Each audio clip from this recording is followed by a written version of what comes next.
Hi everybody, thanks for joining us for this BRANDstand Brainstorm on lockdown health.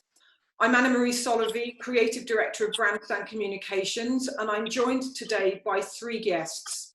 Also by lots of participants. I can see the numbers on the bottom of my screen. For all of those, please click the gallery view to be able to see us all, and make sure that you've muted any other devices or switched off any other devices that are using Wi-Fi so that you get an unbroken signal. Firstly, I'd like to introduce Margo Marrone, who's the founder of the Organic Pharmacy and the woman who could be said to have led the green beauty revolution when she launched her global brand nearly 20 years ago. Margo's a pharmacist with specialisation in herbalism and homeopathy who pioneered the organic beauty movement. She's the beauty industry's go-to for expertise and advice on holistic health and beauty, and we're thrilled to have her as part of our panel today. Next up, we have Lisa Oxenham, Beauty and Style Director of Marie Claire UK, as well as a busy mum. Lisa also founded #I'mBack, along with psychotherapist, makeup artist Lee Mycroft. I'mBack is a thriving social media and events platform that uses practical health and beauty tips and products to boost self-image with science-led therapeutic tools and techniques to help achieve emotional balance. In her spare time, as if she's not already got enough to do, Lisa also created Lease of Life, a lifestyle, health, wellness, beauty hashtag that educates and encourages an energized, positive, uplifting life. Last but by no means least, welcome to Misty Reich. Misty has just launched 35,000.com, an information destination for women who are building careers and fulfilling lives while on the go. I think that's probably all of us. Misty is a career gal with more than 23 years working for large multinational companies in HR and general management. 35,000 delivers beautiful and innovative solutions, inspiring content and supportive networks with useful tools, tips and hacks from the 35,000 team and the best experts they know. The website actually launches tonight, so you'd better subscribe now, especially if you want to know which vacuum cleaner makeup artist Bobbi Brown can't live without. I need to know. Behind the scenes, we have the BRANDstand team who will be moderating the debate. If you've got a question for any of us at the end, we're going to start with some questions from me direct to the panel, but there'll be an opportunity for you to ask questions later on. You just have to use the raise hand feature in the participant panel, and then a member of our team will cue you in. So let's begin. We're all living in lockdown. It's all kind of weird. We wouldn't be doing this otherwise. What I want to know, and I'm going to ask Margo this as an expert in health, what effect does the level or type of stress that's being caused by living in lockdown have on our bodies? Hi everyone. So what I've noticed mostly is anxiety, sleeplessness, fear, lack of motivation and depression. And what that means is that whenever you're in an anxious state or you're not sleeping well, your immune system immediately drops. And that makes us more open to infection or contracting anything. Also fatigue and confusion. So what I always recommend is that, you know, if it's just for 5 minutes or a few minutes during the day, then do some yoga, go for a walk in the park. We can still do that, thank God. Maybe a little bit of meditation. But if it's long term and it's continual, as in all day long you're feeling anxious and nervous and fearful, then that's really when it has the most detrimental effect. And for that, I'd go for herbs like chamomile to drink at night time so that you can sleep properly, or rhodiola during the day that can just ease that. But also, you know, letting go. So, you know, whatever we can't control, let's just let go of that. Tell me about rhodiola. How does that work specifically? Rhodiola is what's called an adaptogen, which basically means that it helps your body adapt to the feelings or the effects of stress. So it means that you may not necessarily be able to take the stress levels away, but what it will do is help your body adjust and adapt to it so that you don't feel the effects of stress. Okay, so it's building resilience. Yeah, exactly. Understand. I'm interested in what you say about yoga and moving, walking. A lot of people aren't going out at all, aren't able to, or are, trying to find ways to do that, but feeling very limited. I guess because we're all moving less, and certainly in my case, eating more, how is it possible to set a new balance? I mean, I've been eating a Freddo every night while I'm in the bath. It's disgusting, but it's become my ritual, not particularly healthy. I'm balancing it out with other things. But I'd like to ask Lisa and Misty about the whole issue of lack of activity, weight gain, reliance on comfort foods, and how important is it to have a sort of a regime? Is that existing ways of moving, or should we be finding new ways to move? And what about mood boosting foods? Well, I've actually suffered from anxiety at different points of my life. So I know that during this time of lockdown, I really need to manage my health to keep that anxiety and stress back. My symptoms of stress, I'll just tell you what I experience, so that, because I think other people, it's probably quite common. So I get a tightness in my chest. My breathing becomes quite shallow. I also suffer from sort of stomach issues as well, which can potentially lead to IBS. Yeah. My sleep, which I get 8 hours sleep, but when I wake up, I often feel like I haven't had any sleep at all. I still feel really exhausted. And then you can really see that in my face. So I think it can actually bring on premature aging and hair loss as well. And also it can cause weight gain, whether you're reaching for unhealthy foods, or you're just overeating, or is your body trying to work out how to deal with the excess cortisol. So I always find that I get excess sort of padding around my sort of kidney area. And I always put on a bit of weight when I'm stressed. And I just think that at the moment, don't put too much pressure on yourself. And of course, we're going to be putting on a bit of weight. I'm working in the kitchen. Like most people are working in the kitchen, you just reach for food. So I think let's just try and let go of certain things, and just that's one of the things to let go of. Now I have one of the most useful things that I've learned is a mindful tool from Lee Pycroft, and that's the 7-11 breath. So I don't know whether you've heard of this before, but you breathe in for 7 and then out for 11, and that really calms the parasympathetic nervous system, and that releases that tightness in my chest, and I can breathe properly, and actually works instantly, which is amazing. And then the other thing that I'm doing is a really specific morning routine with, I don't know whether you want me to go through it now, or but it's a bit of that is a mixture of stretching, exercise, and the right supplements and the right food. So I really believe that having the right routine is crucial now. With so much change around us, yeah. Having your own routine is the one thing that makes you feel calm, I believe. Okay.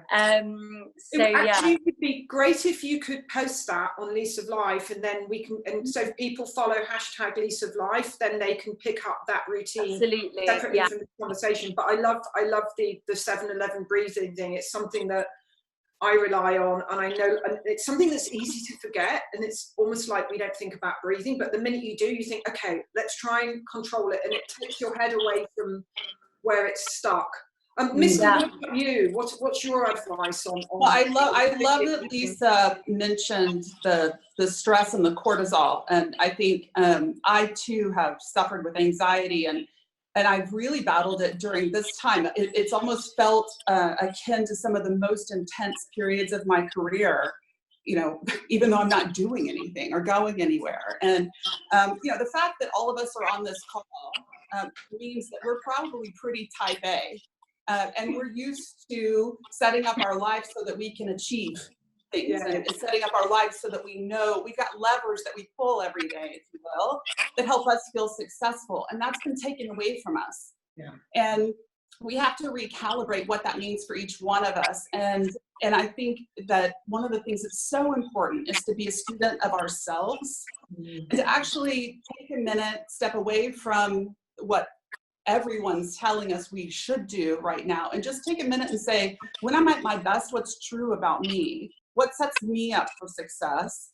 And then spending a little bit of time. I did this the other day. I was really in a funk, And I just made a mind map of the smallest things that were around me in my house that could bring me some measure of tangible joy or satisfaction. And it took me a while to get going on little things, because my first thing was, well, I can't go anywhere, so nothing, right?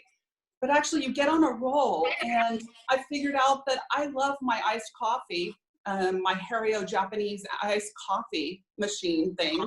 But I have decided that's a summertime drink, and so I don't have it out yet. And I thought, you know what? I'm throwing caution to the wind. I'm going to start drinking iced coffee in the morning like a crazy woman. Woo!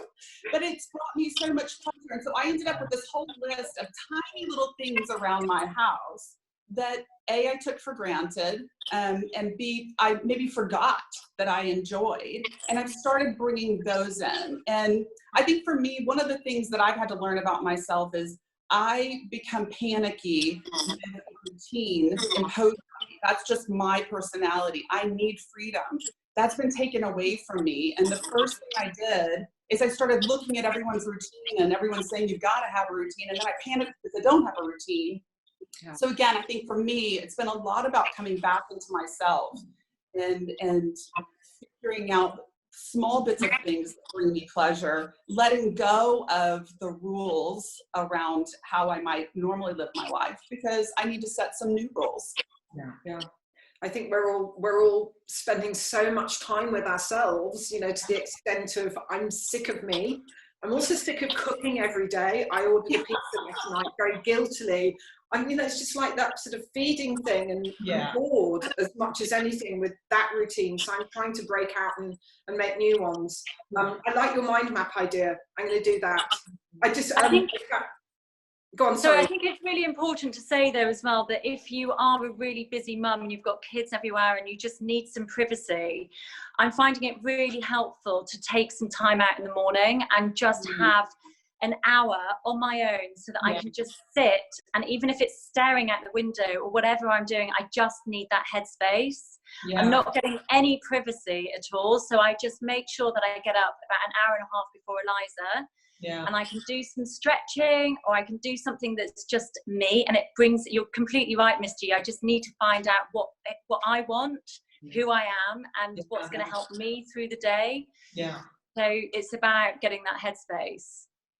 You have to think about the things that really, just think about what are the things that bring energy to you, and what are the things that take energy away. And I love that you describe, you feel your stress in your chest and then your stomach. I feel it in my stomach immediately. And if I just sit for a few minutes and think, what in my day is giving me that clenched stomach feeling right now, and how do I take that out and bring some more of the things like you were saying, just those moments of little things that I know give me energy physically. It's almost finding your stillness again. Yes. And being comfortable in being still and loving it. Yeah, all of the discussion about this is probably never going to happen again in our lifetime. I mean, I hope not, but there are so many advantages to take from it. I mean, apart from the obvious, you know, my house has never been cleaner. A friend of mine got caught, her husband caught her vacuuming the outside of the house, like leaning out of a window with a vacuum cleaner. And he put it up on his social, and I thought that was hilarious. And then I thought, I'm that close to doing it. You know, it's the next thing. But we should be looking at the positives. I think from what I've been seeing on social media, that flip between the, oh my God, I can't do anything, to guess what, I can do all of this now, has happened quite a while ago. It's just finding those things. We've kind of answered another question that I've got coming up that I might not come back to. So now I'm going to jump to something that's much more specific and health related. I was thinking about the whole idea of sort of not being outdoors enough. I've got a dog. I walk the dog a lot. I used to walk the dog more. And I'm finding that I'm inside a lot. So I'm sort of missing the sunshine, missing the sunlight. And I know that there are some people who don't have easy access to outside, who are really isolating in their homes. And I was thinking about the effects of vitamin D deficiency on the body, and what can we do about limited exposure to sunlight? Margo, probably your best place to answer this initially. Yeah, so vitamin D deficiency is not a new thing. It's been around for years and years and years and years, and we've been talking about it for years and years and years. And now more than ever, it's so important. Vitamin D and the immune system are closely linked. Lack of vitamin D really does increase our susceptibility to infections. And that's because vitamin D helps our immune cells to proliferate and fight infection. So how can you get it? Sunlight is the most important and the easiest way. So if you have access to outside space, even on your front doorstep, literally 10-15 minutes a day without sunscreen. Sorry if I'm upsetting everyone, but without sunscreen is really important. If you don't have access, then please do supplement with vitamin D. Not just now, not just during this time, but forever. Because it's not just the immune system, it's fighting cancer, it's fighting all sorts of problems. But, sorry, Anna. No, go. I also wanted to talk about A and C, which are equally important. So if you think about A, C, and D, those are the 3 top supplements for the immune system. A, particularly now, because it helps to keep the mucous membranes healthy and also fights infection. So if you think about the lungs and the throat and the mouth, you need A for that, for sure. And finally, C, which is a no-brainer, gives you energy, boosts the immune system, and stops tissue inflammation. I was interested to see that the government's very recently launched new guidelines on vitamin D supplementation based on lockdown, because I think that the previous campaign that we don't get enough sunlight and we should all be taking it and supplementing hasn't quite got through. And again, I think seeing the lockdown message and everyone being very much focused on their health as an opportunity to actually change a habit that will be good for us in the long term is one of the positives that's come out of this. I think probably a lot of our audiences are maybe older women, menopausal women, and I think the effects of vitamin D supplementation on reducing the risk of osteoporosis is also really important. You know, the stress on the NHS dealing with sort of broken hips and broken bones, specifically in older women, is very high. You know, there's a lot of money that's spent on that, and yet in combination perhaps with HRT or bioidentical hormone supplementation plus vitamin D, you can knock that risk right off. You know, you can bring your bone density back into peak rather than loss. And interesting about vitamins A and C, when you talk about the mucous membranes, if those are healthier, do they have a preventative effect on viral attack? They do. Breathing in airborne virus, do they help knock it back? Exactly. So vitamin A, if you're lacking in that, then the integrity of the mucous membranes are poor, and that means that viruses, bacteria can penetrate and attack more easily. Okay. So if you take vitamin A, we all know it as, you know, beta carotene from carrots, so it's very good for the eyes, but it's also very good for the lungs, throat, mouth, so nose, that whole area really keeps it healthy and prevents infections from penetrating. Margo, can you talk a little bit about the difference between vitamin A from food and supplementation and its effects on the immune system, and vitamin A derivative, as in retinol, topical application? Because there's, you know, we're all slightly obsessing about skincare during this time, and, you know, sunscreens and taking advantage of having the time to take care of ourselves more. And I know there's been a surge in interest in retinols. What's the difference between as a supplement and as a topical applied vitamin A? So as a supplement, the first place that it goes when you take something as a supplement, it goes into your most important organs, which are your internal organs. So if you take it as a supplement, it will go to your eyes, lungs, kidneys, all of those areas. So the last place it actually goes to is the skin. Topical retinol will act locally, so it will only act on the skin. Very little of it penetrates into the bloodstream. So my advice has been, literally for the past 20 years, always do both. You take your supplements internally and use your topical. So that goes for vitamin C, it goes for vitamin A. And the really great question is, you know, what's the difference? So always from food, it's more absorbed and utilized more readily. But I would say in this case, right now, we need higher doses. So higher doses of A, higher doses of D, higher doses of C. So I would say whatever you can get your hands on, take it. But long term, if you've got a long-term strategy in place, then always from food is better. And you can get supplements that are food-based. So you can get supplements that are based on beta-carotene and you know, the vitamin D comes from mushrooms. So those are always the best option because your body absorbs them so much better. Misty, I'm interested in what you're taking in terms of supplementation, because I know that you're supplement queen. Yeah. Well, I think I am.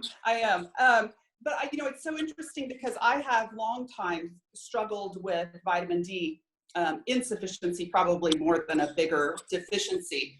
But one of the things that I learned through trying to work through that is that I also am a cortisol spiker. And cortisol, if you have higher cortisol, it can prevent you from absorbing vitamin D, which then also vitamin D is works in the neurotransmission because it's a hormone, basically, I guess. Margo, jump in if I'm off base. But that also then can prevent or can suppress your dopamine, which then gets into the funk and into the depression. And to me, I think I was thinking back to when I've been in that cycle before, it feels so relevant for me, what's happening for me physically right now. That, you know, cortisol is spiking, so maybe my D is not absorbing enough. I have been in this sort of lethargic, sort of in and out of depressive states over the past few weeks. And I think that I have been in this cycle that's triggered initially by that cortisol. So I think going back to the importance of making sure the vitamin D, you're supplementing and not relying right now just on the food. I've actually stripped my supplements straight back because I take a lot of supplements, almost a hobby of mine.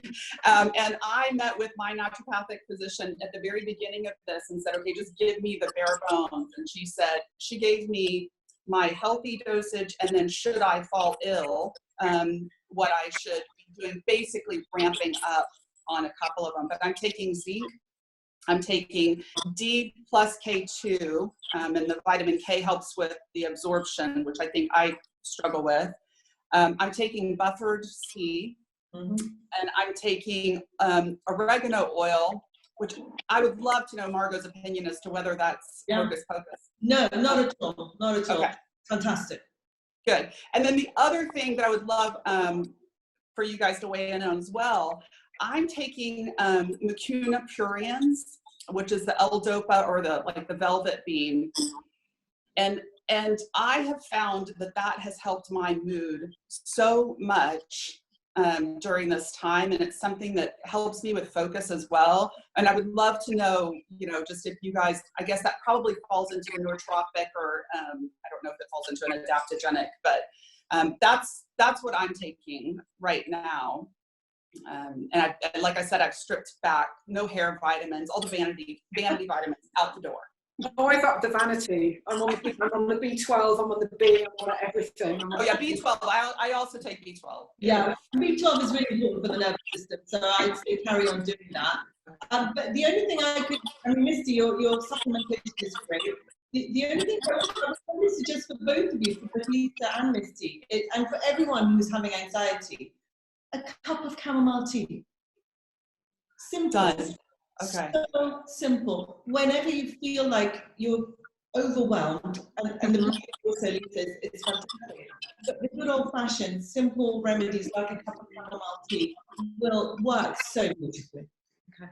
I'm just going to chip in here because I'm seeing on the chat that a few people are asking questions specifically about that. And somebody's asking about St. John's wort and CBD. What uses do they have during this time? So St. John's wort is one of my all-time favorites. I love it so much, and I put it practically in everything. St. John's wort is a great antiviral, so really is phenomenal to take right now. It works on the nervous system, so it's great for depression. So that's the tick, tick, tick. Antiviral, antidepressive will lift your mood. So I would say it's a good one. What was the other one? CBD oil. Yeah. I mean, it's a major trending product now. CBD is also fantastic. I would reserve CBD for nighttime use. to help you sleep. So if you've got sleeping problems and you're really anxious before going to bed, then CBD is a great one. I wouldn't use it during the day, only because unless you're an A-type personality. Okay, that's them. That's everyone on this call. Because it can make you a little bit lethargic and a little bit too chill. Yeah. And you want the right balance between motivation, energy, and being relaxed. Yeah. How do we know which one to get, though? So it's not, does it matter? That's a really good question, and yes, it does matter. It matters a lot. So I would say go for the ones that stay pharmaceutical grade. If they don't stay that on the label, then chances are that it's not really going to do much.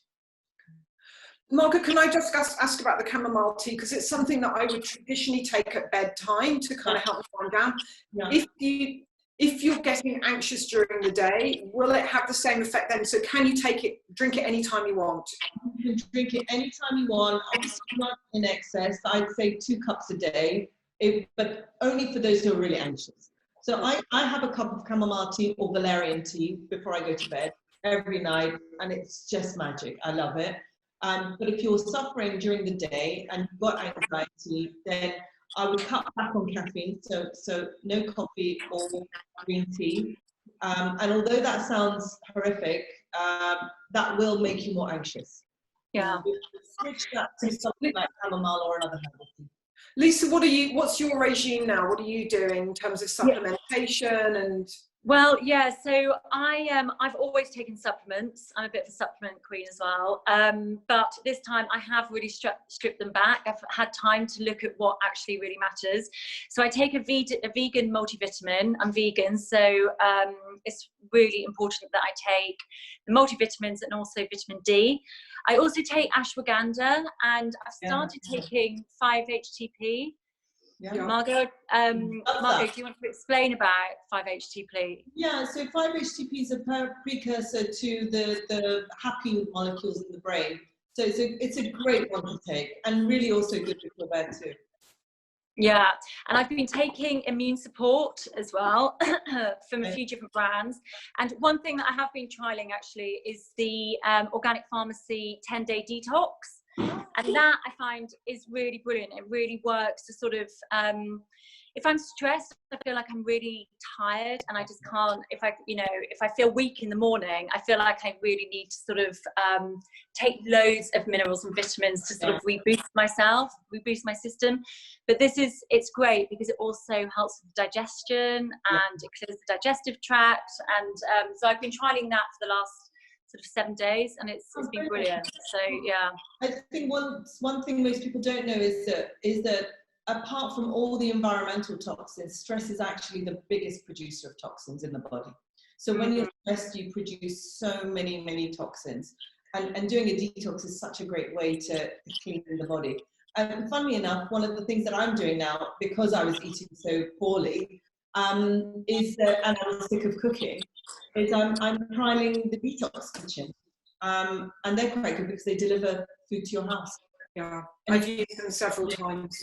Yeah, so that is a nice option if you've really had enough cooking. Yeah. I've always used them when I've been so busy I haven't even had time to do an online order or even think about food, and just having it ready in your fridge, ready to go, it's a treat actually. Yeah. Long term, it's a little bit expensive, but it probably doesn't work if you've got a big family and you're all eating together and cooking together. But for a short period of time, it gets you back on track. That's what I found with it. We've got a couple of questions from attendees. So I'm just reading through them. Somebody's mentioned aconite, and also passiflora and colloidal silver. Aconite is a great homeopathic remedy. There are fantastic homeopathic remedies for anxiousness and stress, aconite, argent, nit, but it's a little bit complicated with homeopathy because you need to pick the right ones. But aconite is a really great one if you're very, very fearful. Colloidal silver, it's good, if you want to, but it's not one that it wouldn't be one of my essentials go-tos. Okay. Are these specific homeopathic remedies that people should be seeing a homeopath about, or is to what extent can we kind of self-assess and self-dose with all of these supplements, all of the homeopathic ones specifically? Homeopathy is one of the most challenging ones to self-diagnose. And it's one of the reasons that we've set up a homeopathic helpline. So from 11 to 4, you can call the organic pharmacy in Kensington and basically speak to a homeopath for free, who will tell you what remedies to take and when. Because it is a difficult one for self-diagnose, unless you have the basic knowledge. Yeah, I think that's really good advice. And what about ashwagandha? Did we talk about ashwagandha specifically? Ashwagandha is amazing. So, Lisa was mentioning that she's taking it. It's fantastic. It's another adaptogen, but also boosts the immune system. Really great. Okay. We're getting close The other thing that I'm taking as well is a really good quality probiotic in the morning. That's the first thing I do. So I get up, go to the bathroom, floss, tongue scrape, brush my teeth, go downstairs, open the fridge, gulp this probiotic, and then I leave it to settle in my system for like 30 minutes. And it makes such a massive difference to bloating, everything. Yeah, general wellness. If I don't take it, then I really notice it. Yeah. So, are you using Simprove? Is it Simprove? Yeah. I'm using okay, Simprove. good. Yeah. And the gut is also part of the immune system. So Yes. so important, really good. I think someone just asked a question about homeopathic remedies and is it safe to take with other medication? Absolutely. You never need to worry about homeopathic remedies and side effects.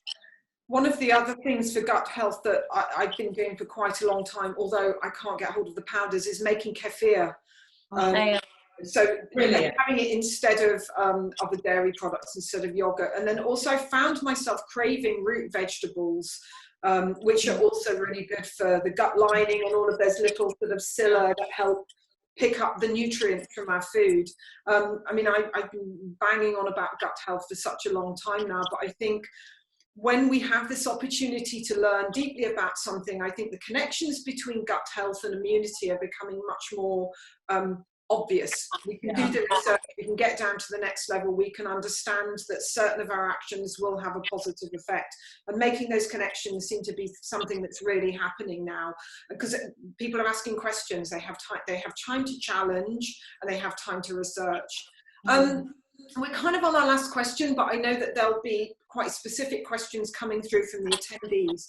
So I just want to ask you all, what's the one thing that you've changed during lockdown that you will carry on into a post-lockdown future? Misty, let's start with you.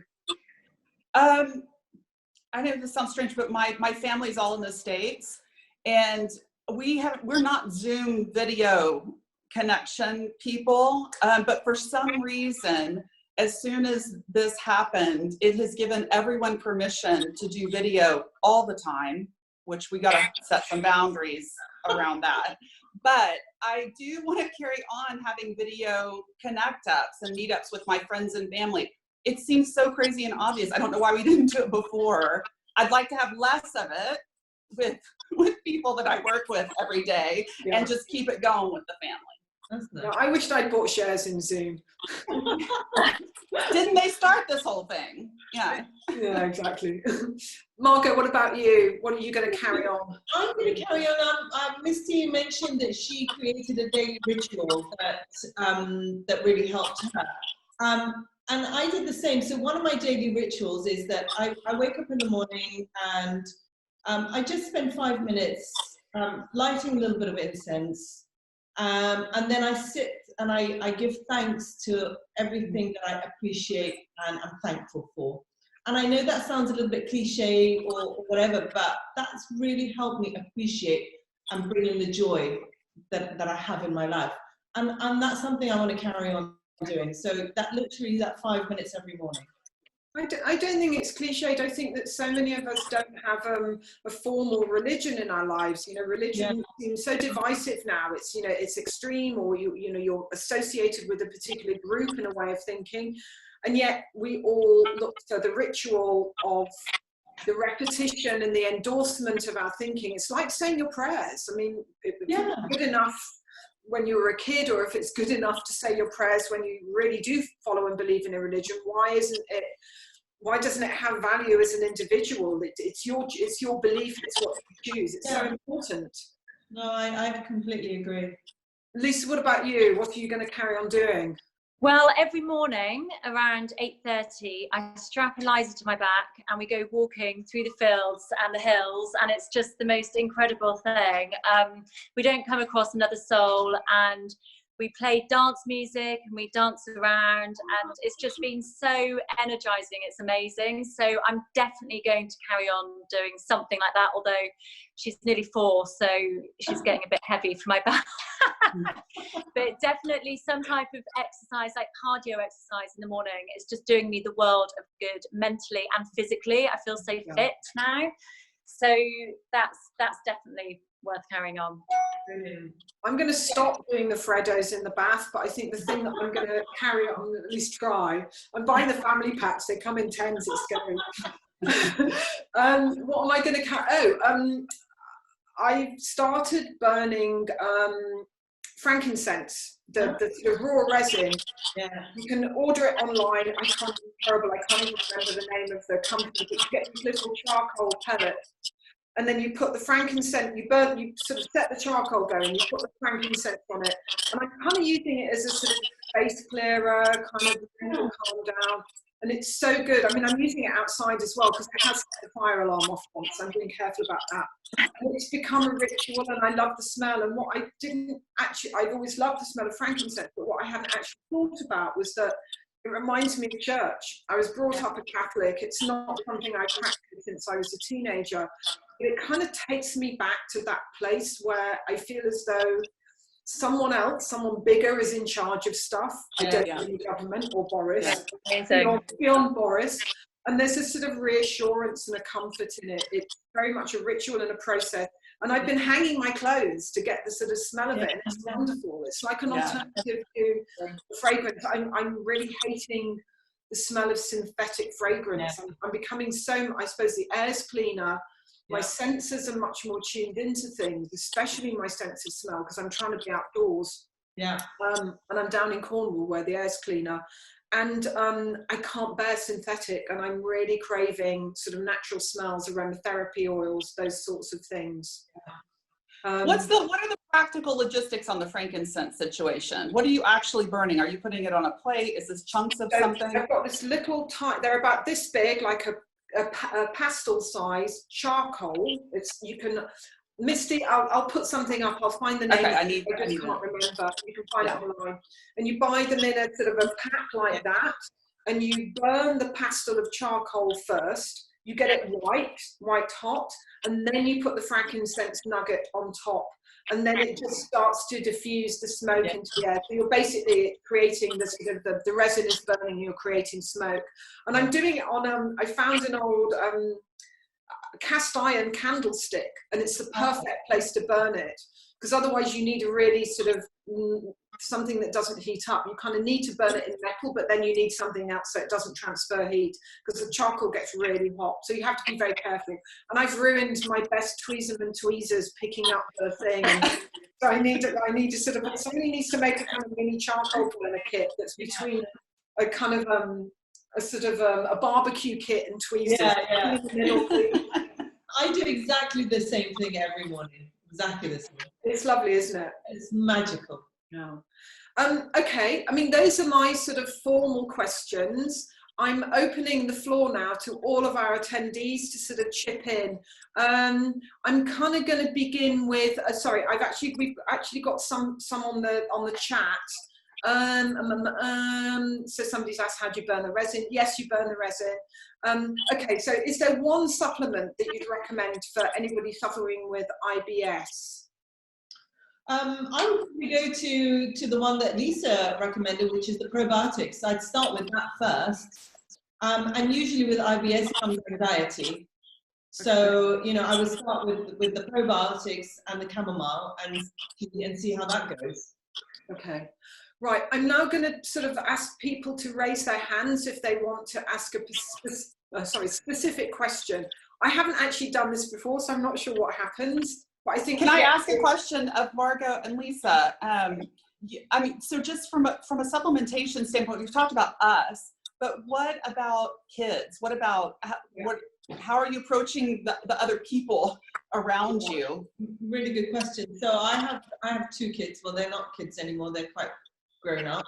But I always make sure they take a multivitamin and a vitamin C extra. And both my children have allergies, so they take a quercetin on top of that. Oh wait, what did you say they're taking for allergies? Quercetin. Okay. And on top of that, fish oils. Yeah, I also recommend. I give Eliza fish oils, but it's just impossible to give her fish oils. She doesn't like them, so that's difficult. But I do give her vegan DHA oil. Perfect, same thing. It will have the same effect. Yeah, which is great, and she doesn't mind that. Yeah. And then a multivitamin as well. I give Eliza. I've been taking, my allergies are a lot worse down in Cornwall, mainly because there aren't the trees, you know, the vegetation's different. It's birch pollen that I suffer from, and also plane tree pollen. And I religiously at this time of year take Waleda's homeopathic, oh God, I've forgotten the name, that's shaming. Yeah. Sort of, yeah, I know the one you mean. It's okay, post that too. Is it Polino San is the Vogue version, but the Waleda one sort of worked better for me, and I think it's just called hay fever something or other. Sorry, we'll post that. Just had a question. Somebody's asking about milk thistle tincture having alcohol in them, and does that have an adverse effect? No, it doesn't have any adverse effect because you're only taking 15 drops at a time. And if you're worried about the alcohol, then you just put it in a little bit of hot water and all the alcohol will evaporate. Okay. Good tip. I'm waiting for voices to come in with questions, and I'm not sure how that works. BRANDstand team, is there anything I should be doing? Message me. So Anna, hello. Yeah. We do have a question on the Q&A from Christina. She said, Margo, which supplements are best to build the immune system? Okay. So the ones that I mentioned before, the A, C, and D, those are the 3 critical ones at the moment. And basically any type of greens. So spirulina, chlorella, any type of greens that you can add to your system because they'll keep it alkaline. And always we want to keep the body alkaline. Okay. Yeah, I sort of noticed that I was getting sort of acid reflux that I've never had before in my life. And yet, ironically, I've pretty much gone vegetarian since the beginning of lockdown. I just haven't had a taste for meat. And I wondered what that was about. It might have been because I stuffed an entire pizza quite late at night. Might it have been that?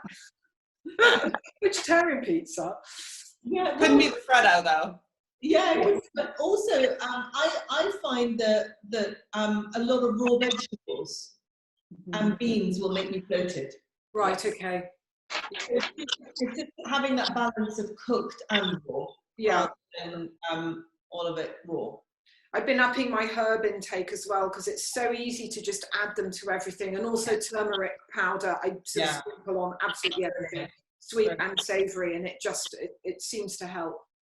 I had another topic that I was curious about. We were talking, you had asked about lack of movement, people concerned about gaining weight during this period. And one of the things I've practiced in the past was intermittent fasting. I've had some issues with it hormonally, but I've also found it to be effective if I'm really conscientious about managing my macros and micros. And a good way of maintaining it, sort of taking the pressure off of overthinking the eating a bit. But I wanted to just open it up to see, Lisa, Margo, Anna Marie, if that's something that you practiced at all. Is that something that you've got opinions on? Intermittent fasting. Yeah, no, I haven't tried it actually. I mean, I have a very early supper, so 6 p.m, and I don't eat breakfast again until like 9. So that for me is a good amount of time. Yeah. Definitely. Margo? I mean, that is intermittent fasting to some degree. Yeah. So early suppers are always a good idea. And then, like Lisa, the latest that you can have breakfast. I love food too much, so I find it really hard to starve myself until 12 o'clock. But if you have the willpower and the ability, then it's a great thing to do.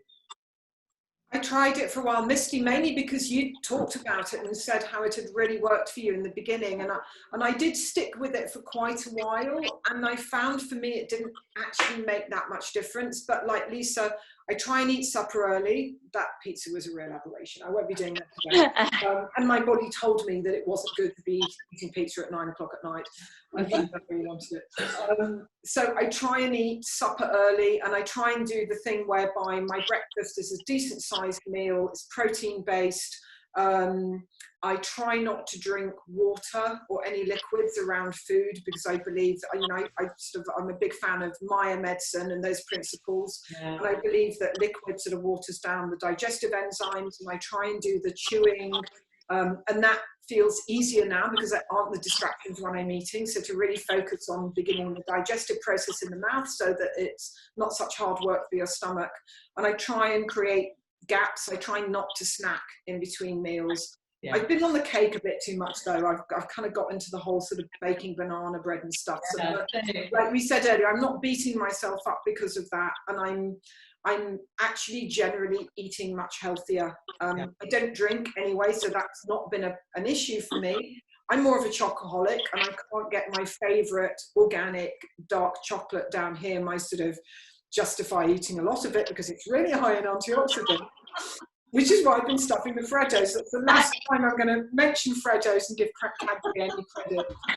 So we've just had a question through from Millie, who she's raised her hand, so she's just on now.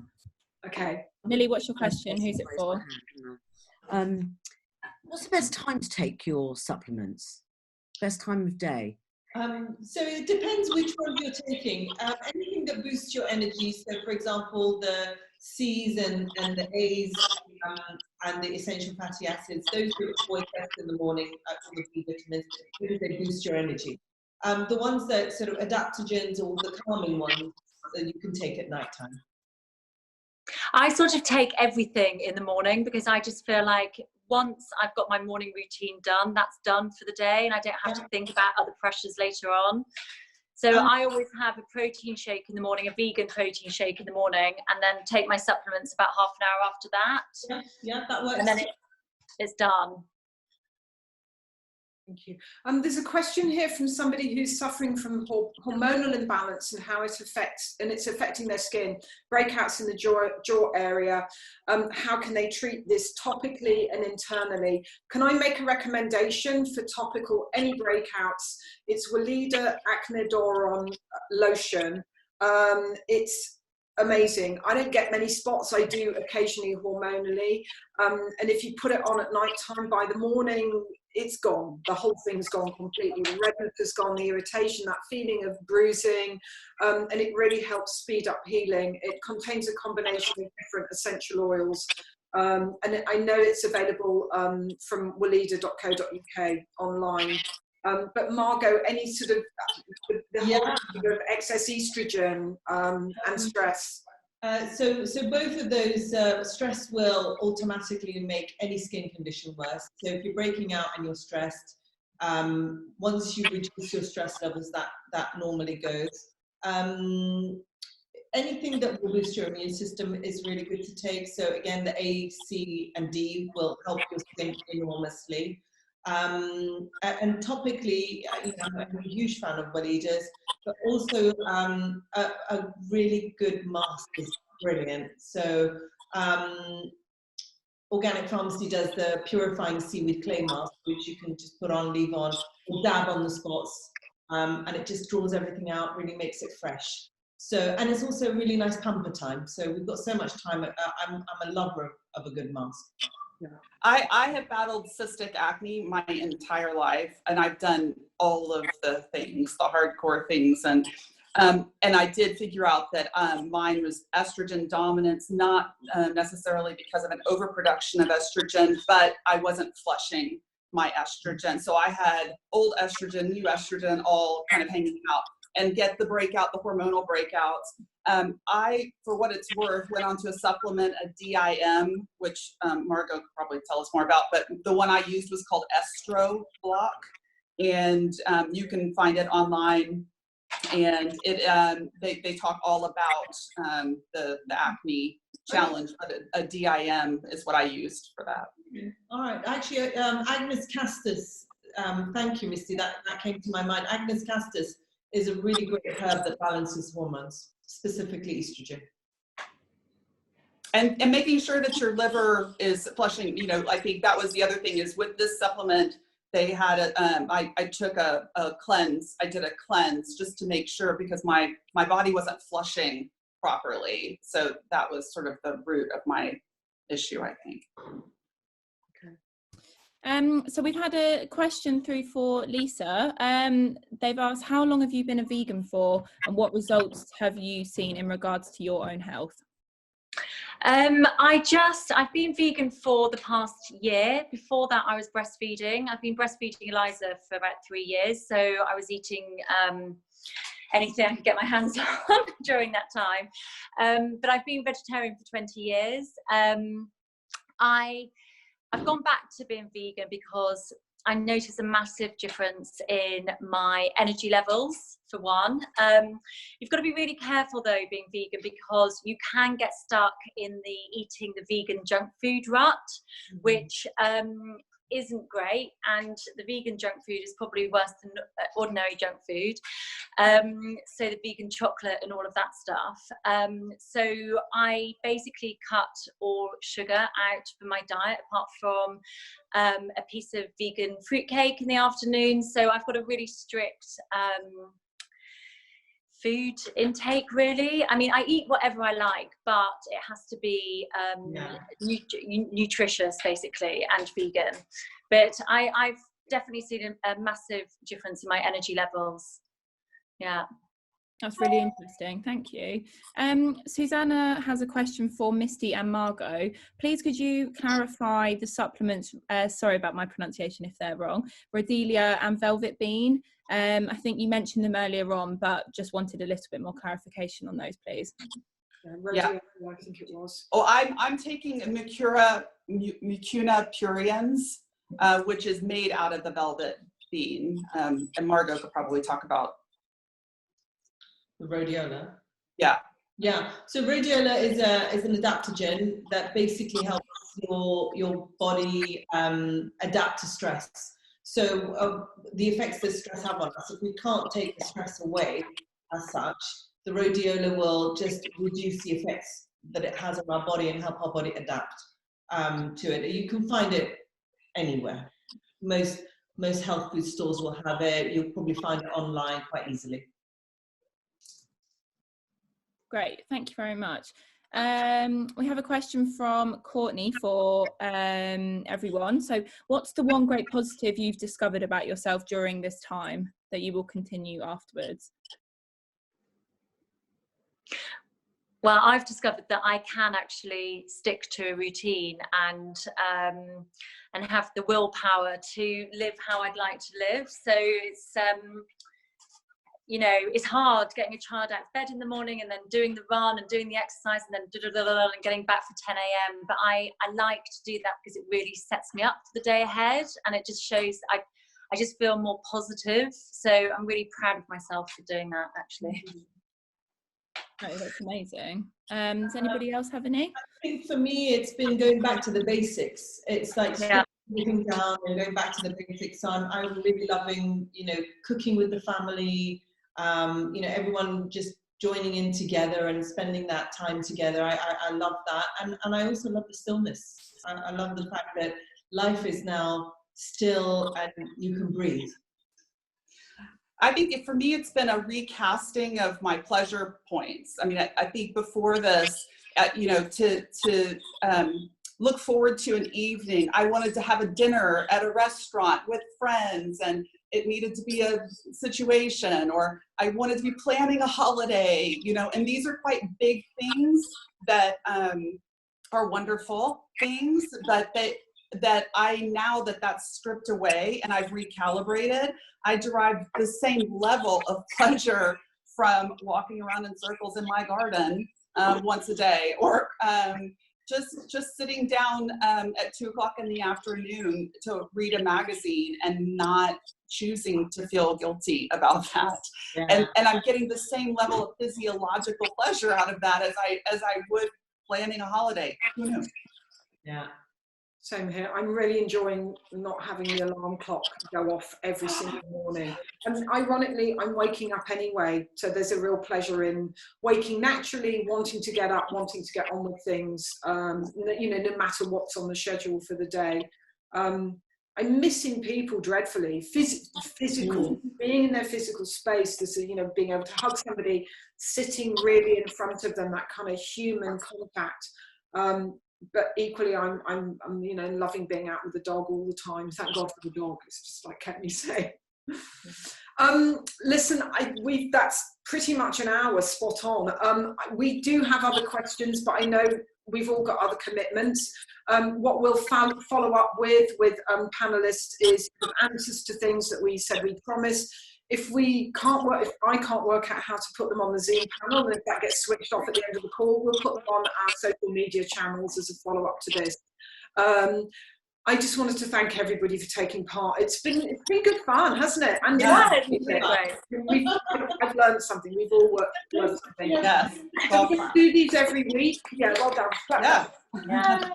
We're going to do these every week with different panelists, and I would like some of these panelists to join us again when we cover relevant topics. Next week's BRANDstand Brainstorm is about beauty in crisis, and we're going to be discussing the effects of COVID-19 on the beauty industry and our habits as consumers during lockdown. One of the things that I was reading the other day was about, I think you probably all know about the lipstick index, whereby if there's a financial crisis, sales of lipstick go up. Well, apparently nail polish is the new lipstick when it comes to lockdown. So I'm really fascinated to hear how the nail industry's turned what's essentially a disaster, you know, it's surface-based, how they've turned that into an opportunity. So there's been a sort of a lift in sales of product. We're all doing our manicures and things at home because we can't go out and get those salon services. So that's one of the topics that we'll be discussing next week. So please tune in. We'll be sharing across all of BRANDstand's social media platforms. We've had an amazing attendance today. We had 41 people chipping in, commenting. Yeah, really good night. Right. Yeah, like a couple of friends. Wait till we do one at cocktail hour. Oh yeah, and then I can already not deal with the chat panel. I'm kind of not coping with that with the drink. But everybody's been amazing. All of our attendees have commented. People are saying thank you, and I'd like to say thank you to our panel and also everybody who commented. And we'll follow up with as much as possible, but join us again. So thank you, Anna Marie. This is fun. Yeah. Bye. Thank you very much. Bye, everybody, and enjoy the day. Bye.